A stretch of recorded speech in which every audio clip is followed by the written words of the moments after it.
Hey guys, I'm here with some tips for storing your fabrics. We're going to bounce around the studio a little bit because my fabric is in various places. But I'm just going to jump in with an initial tip about folding your fabric to get maximum storage. This is Vicki, the Literal Crafter in Western New York. And I recently thrifted a whole bunch of fabrics to repurpose, so curtains and clothings and such. And I was working to put some stuff away. So this fits on my shelf. This is kind of my template that I'm trying to match. And I have this piece here.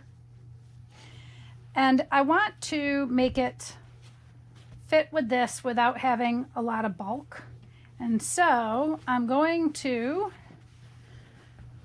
figure out, well, let me show you this first.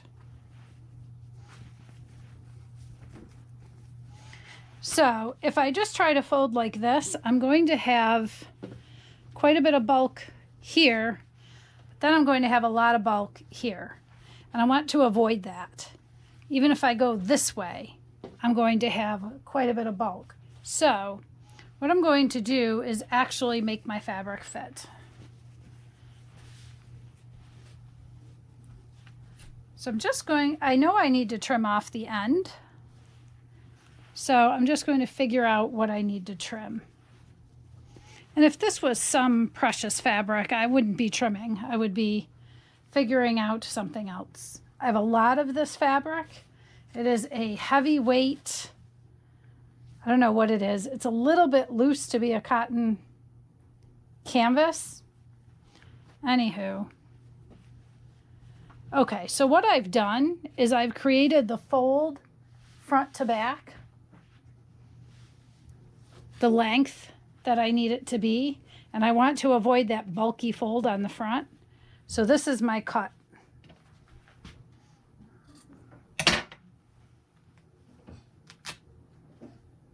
Won't tear that way, so you know me doing everything precise.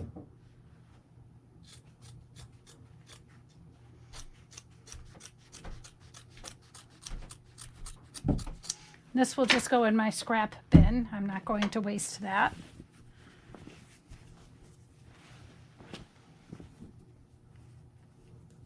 So now that I know I'm going to fit front to back, I've eliminated a lot of that bulk. And I can just fold and it'll fit. And here is tip number 2. If you are folding and stacking fabric, try to offset folds. Now this one has folds on both sides, but I'm putting this fold here on my left. This piece I've already folded. I didn't have to cut this or anything. Here's the bulky fold here. I'm going to put that on the right. And that's a little bit thick in the back. I think I'm going to leave it there. Have another piece here.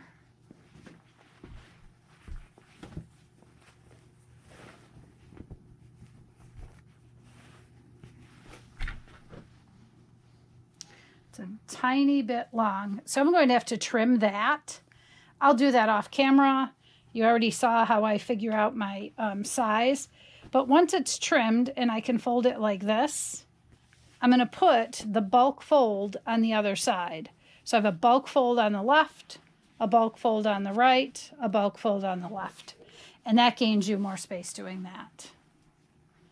Okay, we are going to move to another area.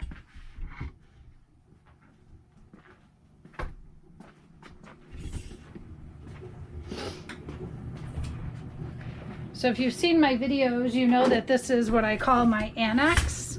So this is right in the entrance to my studio, just about. And it is the laundry room, powder room, and storage. Let's see, I'm going to try to get you guys a little bit closer here. I took these bins off of the shelf just to make it easier for the video.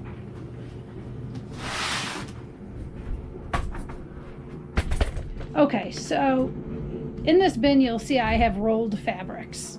And these are neutrals. And they're rolled because I can tell the texture just by seeing the ends of them. And that's really what I'm looking for when I pull one of these out.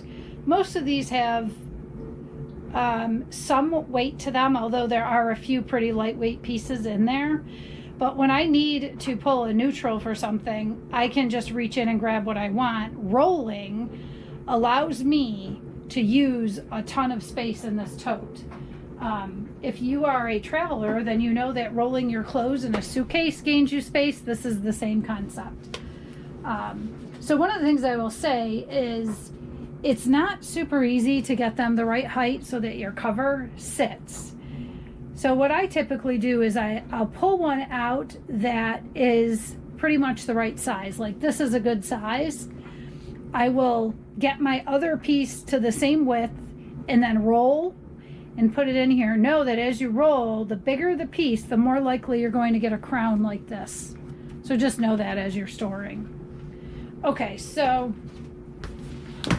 I'm going to show you a fold.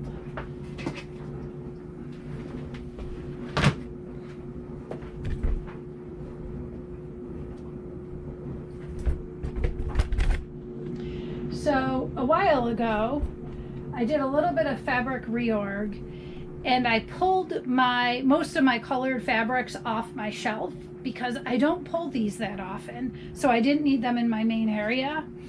So they were already folded on the shelves. I literally took them off the shelf and stuck them in the box.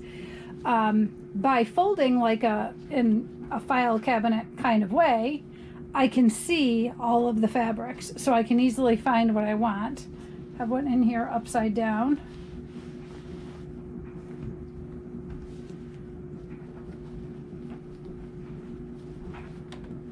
So this one I folded with a little bit of bulk because what I want to see, I not only want to see the print, I want to see that fringe. So this is just another way of storing your fabric. Could I have rolled all of these? I could have, but since this is my bin of colors, I kind of wanted them in rainbow order, right? So it's pink, red, orange, there's a couple yellows, greens, blues, purples, and then I've got, oh, it goes like this actually. This way, over, and up. And so this is one of my storage, I guess, tips is going back to what I talked about during paper storage and even the ephemera storage. Think about how you pull. So when I get into this bin, I'm going to pull by color. So I'm organized by color. The neutral bin, I'm looking for weights and textures. And that's really not organized. It's kind of in there by white, cream, tan, and black. Okay, I'm going to show you how my fabric storage started for neutrals. So about 2.5 years ago when I got into junk journaling and mixed media, this is where I put my neutrals. And yes, this is now, it has a few more things than neutrals, but this is where I put them. And these are just hanging shoe organizers. I got these thrifting. They were dirt cheap.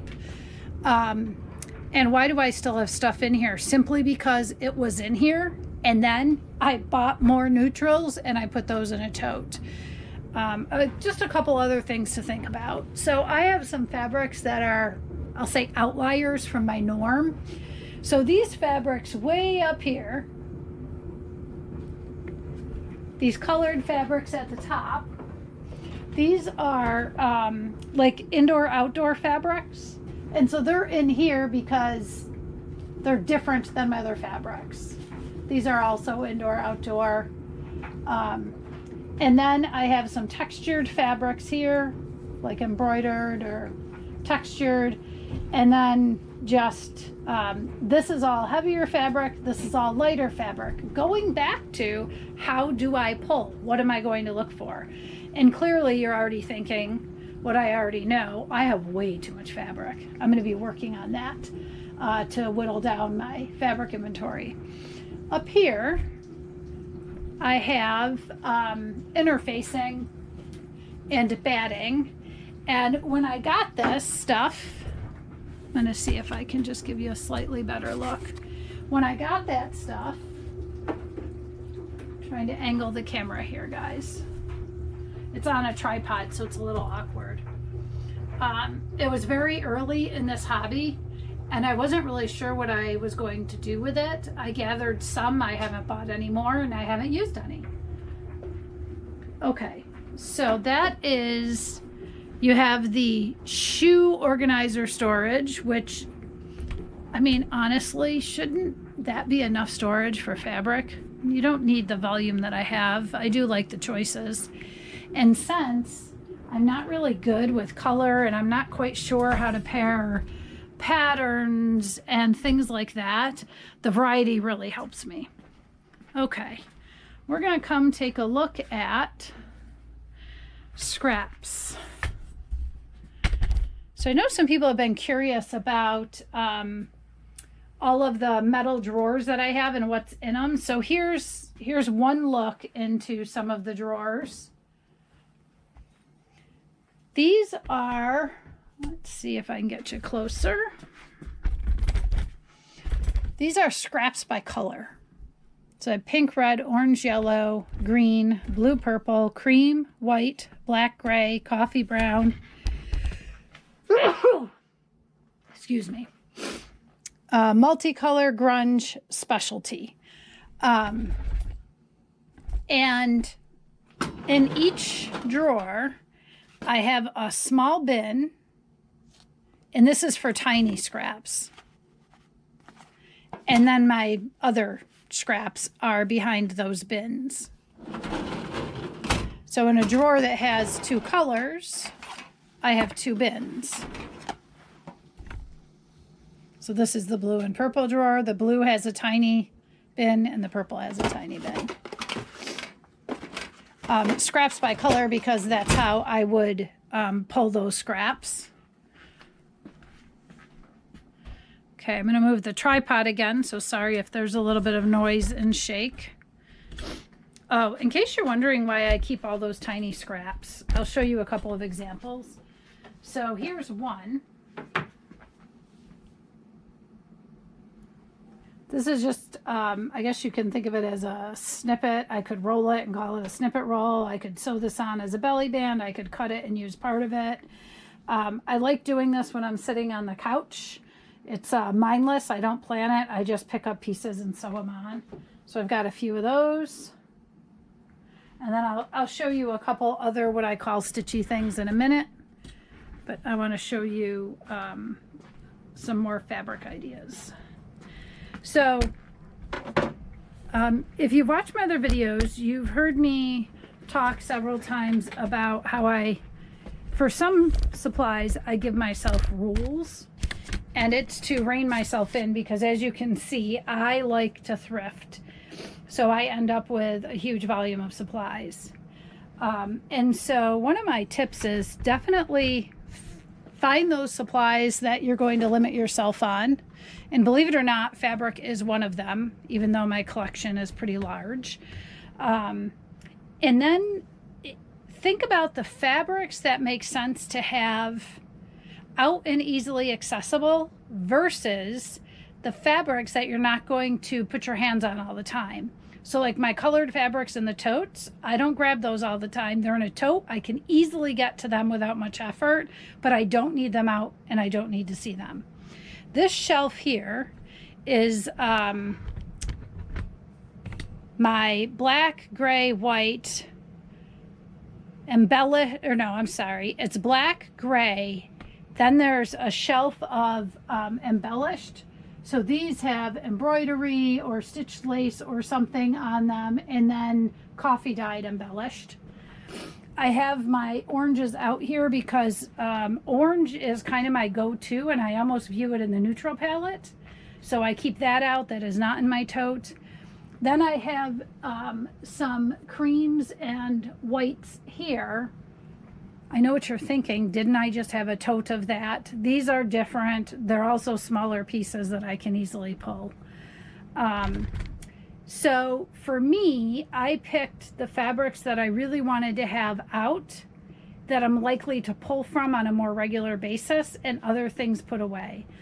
I'll also share this tip with you. I think I showed this in an earlier video. I don't remember, so I'll show you now.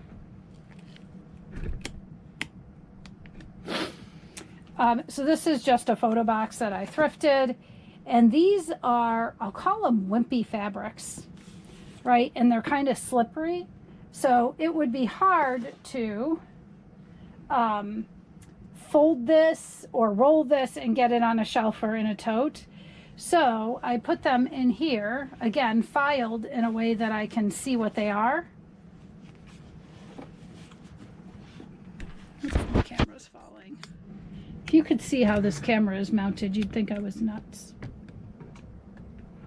Okay. So when you have those types of fabrics, finding a way to store them where they're not slipping, sliding, and difficult to see is really helpful. So this one's just empty. Let me point you back over to the shelf. Again, going with my principle that when you find something fits in a space, put it in there. These are all silks. My silks tend to be smaller. This is all reclaimed silk, mostly from wedding gown that I took apart. So this shelf is go-to fabrics that I'm going to use more frequently. You can see here that I have a whole shelf of, I think it's called Batik, B-A-T-I-K fabrics. These are hand-dyed fabrics. I did not hand-dye them. And then the bottom two shelves, this is interesting. So these are, I'm going to take the camera off, bring it down, see if you can get close enough to see what I'm talking about. So most of these fabrics are a heavier fabric that I've thrifted. Most of these are thrifted. Some were from Joann's in the remnant bin. That I thought these could make good covers. They are patterns, many of them florals, as you can tell. There are a few thinner ones in here, but for the most part they're heavier and would make fantastic covers. This pile here is my mixed media fabric that I've painted, stenciled, dyed, etc. That pile is growing, so I might need to find a solution. So anyway, I made a comment about limiting. And believe it or not, I have limited myself on fabric. The space that I have for fabric is the space that I have. I have one fine print that I'm going to tell you about in a minute. Up here are some fabrics in that pile and in that box that I thought I had an excess of and I might get rid of. And then when I tried to get rid of them, I couldn't part with them. I did part with a ton of fabric, but I couldn't part with those. And I'm wondering what's in this black box. I just put this black box up here and I don't remember what's in it.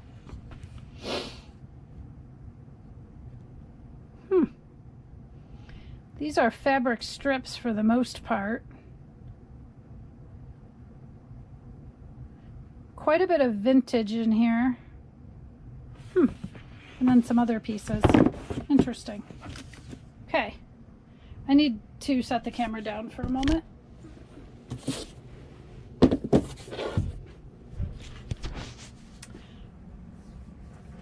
One other thing that I'll show you as a tip is, so I have some denim here.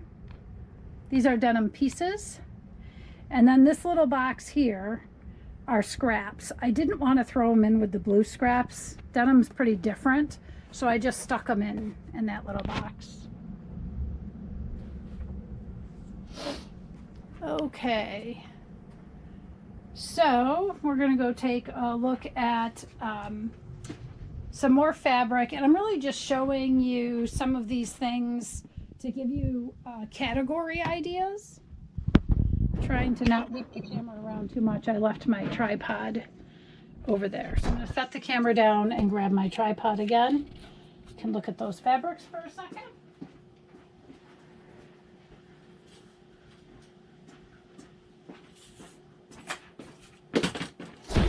Okay, so this is another fabric shelf. These are, these all have texture. These have either like a tone-on-tone white print, or a few of them are embellished.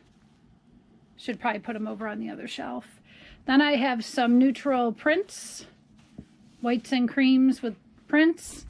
My browns, I did put one here that is kind of an ochre or gold. I didn't want to put that in my bin.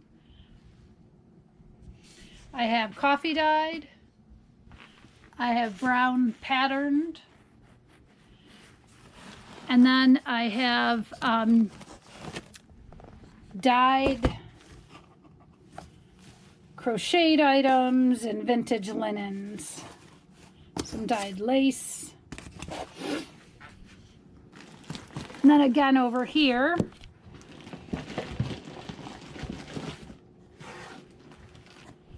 fabrics that are too flimsy to stack or too slippery to stack. And so they are folded in one of these little bins.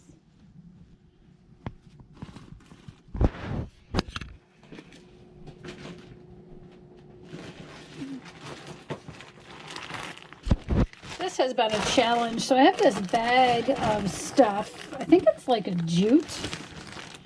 I don't know what all this is, but anyway, it's a fantastic texture, and I have cut off pieces of this to use. Just haven't figured out how to store this, and I just kind of shoved the bag on the shelf and then it gets in the way. So don't do that. That's not a storage tip. Okay, let's look at another category of fabric. Oops.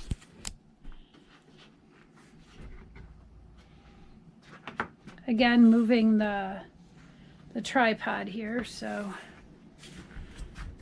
just give it a minute to get it set up here. So I have several totes of fabric. Aren't you shocked at the volume? If you watch my other videos, you shouldn't be shocked at the volume of anything. So these totes are, move my gel plate.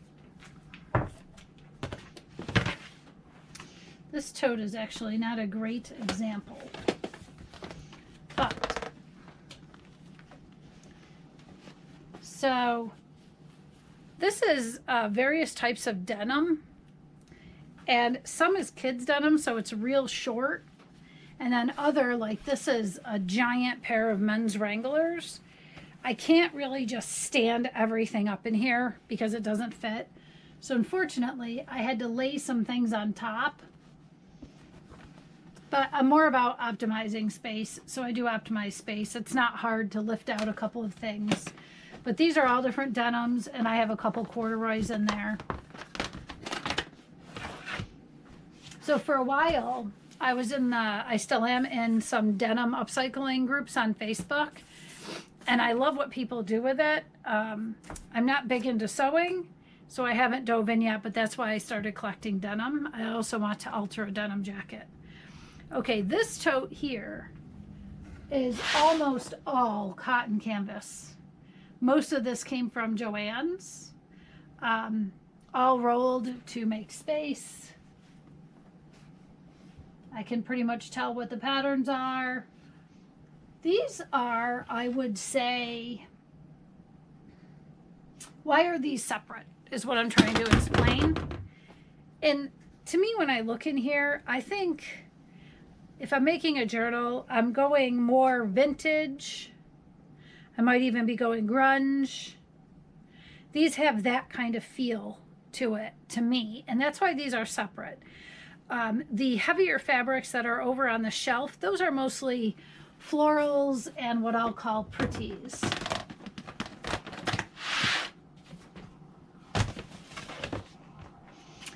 And then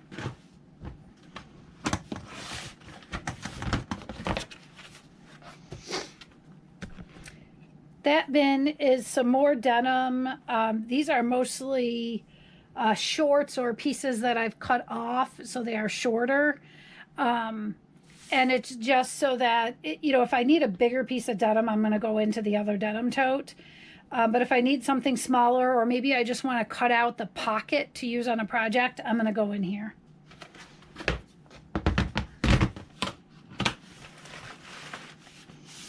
And now I'll tell you about this. So you probably saw me grab these and move these. So I got these thrifting recently. This is a really big piece of fabric. I don't know how wide it is. I mean, it's something like 3 by 2.5 yards or 3 by 3 yards or something like that. And it's kind of a heavier fabric. I'm pretty sure it's cotton. I'm going to get it close to the camera to see if you can see that. It's got a little bit of a grain to it. Anyway, I'm leaving these big because I like to do a mixed media fabric dye and paint and foam stamp and do writing on them. And I thought I might actually work on a really large piece almost as a masterboard and then just cut it up. So that's why those are sitting there waiting for me to use them. Okay, so let me just show you a couple more things. So I mentioned before that, you know, my first priority is an organized and functional studio, but within my studio, I do try to have some cool looking things out, some items on display, some inspirational things. And this is one thing I've done with some of my smaller fabrics. So these are just some fabrics that inspire me. So like here's a rust-dyed fabric that I made. This is one of my favorite mixed media fabrics I've ever made. I've used one piece and I don't want to use the whole thing. Get my arm out of the way so you can actually see it. So I love seeing these, looking at these. They're simply on a hanger over a door and there's all these clips on them.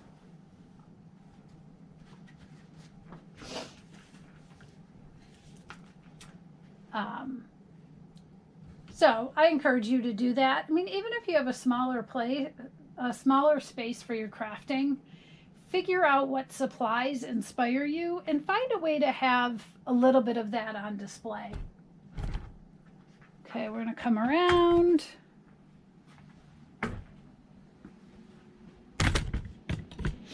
So one of the advantages I have is I have an open ceiling. I can't have a drop ceiling because my boyfriend is too tall, and if we drop the ceiling below the ductwork, he can't stand up.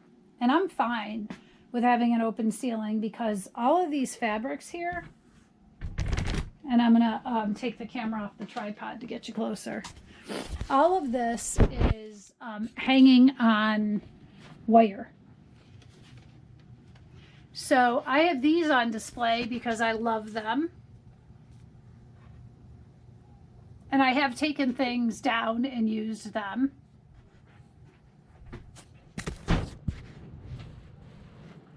Those were done with a wax resist on fabric. And then I mentioned stitchy things, and so this is one of the reasons why I keep all those small pieces. So these are just stitched as I go. There's not a layout. I put a piece of fabric down, I stitch, and I do the next fabric. That one there, I think will make a great cover. It's a smaller one. Here's a little tiny one. Those are, I guess, a couple ideas of things you can do with fabric. Okay, so here's one last category. This is scarves, and I use these sometimes sew them onto covers or pages, but I use them often for toppers on tags. And so I'll just show you this here. Let's see if the camera will show you. There's some Velcro loops here. So these are kind of my colors, right? So this one here is my rainbow, and this is hanging up in a utility room that's in my studio. Then I have some neutrals, and these are on, I'm going to grab a hanger so you can see these types of hangers, and I just hang the scarf through. So I can easily see what I have and pull what I need. And because they're on hangers and they're in the utility space, I can actually see them, so I remember I have them, but they're out of the way. That's how I store scarves.